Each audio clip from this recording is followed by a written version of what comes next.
चलिए आज एक ऐसे शब्द को पकड़ते हैं जिसे हम सब हर रोज सुनते हैं, डेवलपमेंट यानी विकास। सुनने में तो बड़ा सीधा साधा लगता है ना?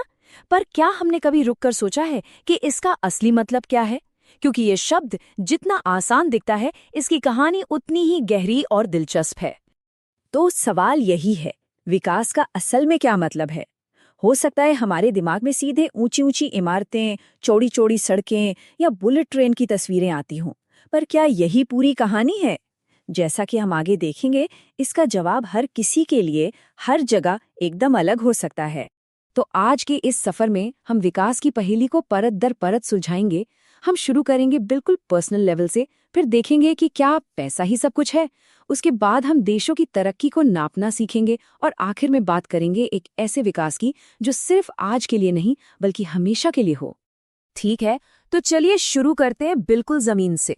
विकास की कहानी हर एक इंसान से शुरू होती है और हम सब जानते हैं कि जब लोग अलग हैं तो जाहिर है उनके सपने और उनके लक्ष्य भी अलग अलग ही होंगे।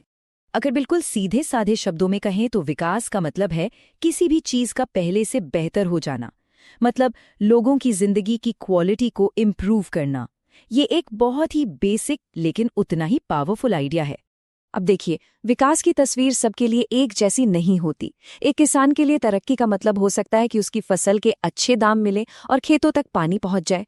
वहीं एक भूमिहीन मजदूर के लिए विकास का मतलब है रोज काम मिलना और बेहतर मजदूरी। दोनों की जरूरतें अलग हैं, तो उनके लिए विकास के मायने भी अलग हैं। और यहीं पर कहानी थोड़ी पेचीदा हो जाती है। कई बार जो एक इंसान के लिए विकास है वो दूसरे के लिए बर्बादी का सबब बन सकता है, मतलब लोगों के लक्ष्य आपस में टकरा भी सकते हैं।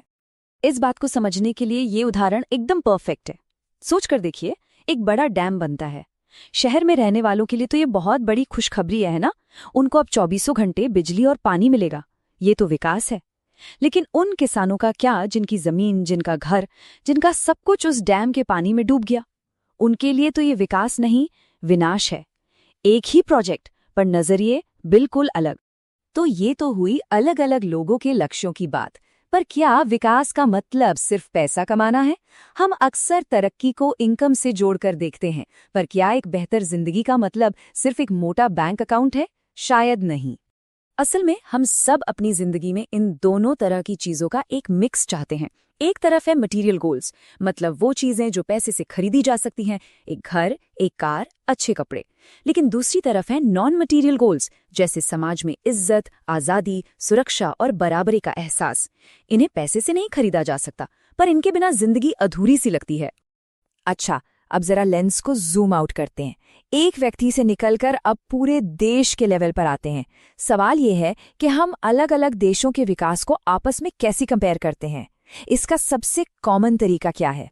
इसका सबसे आम जरिया है पर कैपिटा इनकम, यानी कि प्रति व्यक्ति आय। ये किसी देश में एक इंसान की एवरेज इनकम होती है। दुनिया भर में देशों की तुलना करने के लिए ये सबसे ज्यादा इस्तेमाल होने वाला मीटर है। और इसे कैलकुलेट करने का तरीका बहुत सीधा है।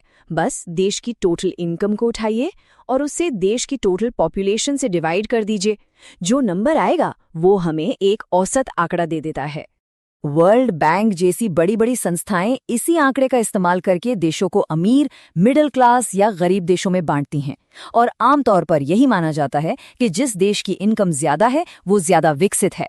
लेकिन एक मिनट रुकिए, क्या कहानी इतनी ही सिंपल है? क्या सिर्फ औसत इनकम किसी देश की पूरी कहानी बता सकती है? क्या किसी देश को विकसित कहने के लिए ये काफी है? चलिए जरा और गहराई में जाकर देखते हैं। आइए इसे भारत के 3 राज्यों के उदाहरण से समझते हैं। 2018-19 के आंकड़ों को देखिए तो हरियाणा की पर कैपिटा इनकम केरल और बिहार से काफी ज्यादा है। तो इन नंबरों के हिसाब से तो हरियाणा सबसे विकसित राज्य हुआ, है ना? लेकिन जैसे ही हम सिर्फ इनकम से हटकर दूसरी चीजों पर नजर डालते हैं, पूरी पिक्चर ही बदल जाती है। देखिए, केरल की इनकम हरियाणा से कम है, पर वहां शिशु मृत्यु दर बहुत कम है और पढ़े लिखे लोगों की संख्या सबसे ज्यादा है। तो इससे एक बात तो साफ हो जाती है कि सिर्फ औसत आय से असली कहानी पता नहीं चलती। पैसा सब कुछ नहीं है। और ये लाइन इस बात को एकदम सही तरीके से बताती है। आपकी जेब में रखा पैसा वो सभी चीजें और सेवाएं नहीं खरीद सकता जो आपको एक अच्छी जिंदगी जीने के लिए चाहिए। सही बात है। पैसा आपको एक साफ सुथरा पोल्यूशन फ्री माहौल नहीं दे सकता या फिर बीमारियों से बचा नहीं सकता। और इसी कमी को पूरा करने के लिए यूनाइटेड नेशंस एक बेहतर टूल इस्तेमाल करता है जिसे कहते हैं ह्यूमन डेवलपमेंट इंडेक्स या HDI। ये सिर्फ इनकम को नहीं देखता बल्कि इसमें सेहत और शिक्षा को भी बराबर का वजन दिया जाता है। ये हमें विकास की एक ज्यादा सच्ची और पूरी तस्वीर दिखाता है। चलिए अब हम अपने आखिरी और शायद सबसे जरूरी सवाल पर आते हैं। हमने पर्सनल और नेशनल लेवल पर विकास को समझ लिया, लेकिन क्या ये विकास ऐसा है जो हमेशा कायम रहेगा? एक अच्छी जिंदगी के लिए पब्लिक फैसिलिटीज यानी सार्वजनिक सुविधाएं बहुत जरूरी होती हैं। ये सरकार की तरफ से दी जाने वाली सेवाएं हैं, जैसे अच्छे स्कूल, अस्पताल, साफ पीने का पानी, सैनिटेशन। ये वो चीजें हैं जो एक इंसान शायद अकेले अपने पैसे से न जुटा पाए, पर ये हम सब के लिए बेहद जरूरी हैं। और यहीं पर एंट्री होती है सस्टेनेबल डेवलपमेंट की।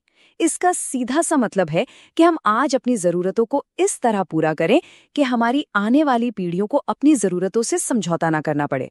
मतलब हम ज़मीन का सारा पानी या सारा तेल आज ही ख़त्म नहीं कर सकते, हमें भविष्य के लिए भी सोचना होगा।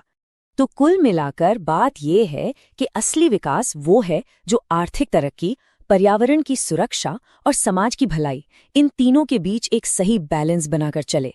जब ये तीनों पहिए एक साथ चलेंगे तभी तरक्की की गाड़ी सही दिशा में आगे बढ़ेगी। और आखिर में मैं आपके लिए एक सवाल छोड़कर जा रहा हूं जिस पर हम सबको सोचने की जरूरत है। हम एक ऐसी दुनिया कैसे बना सकते हैं जहां हमारी आज की तरक्की आने वाले कल के लिए एक बड़ी मुसीबत ना बन जाए?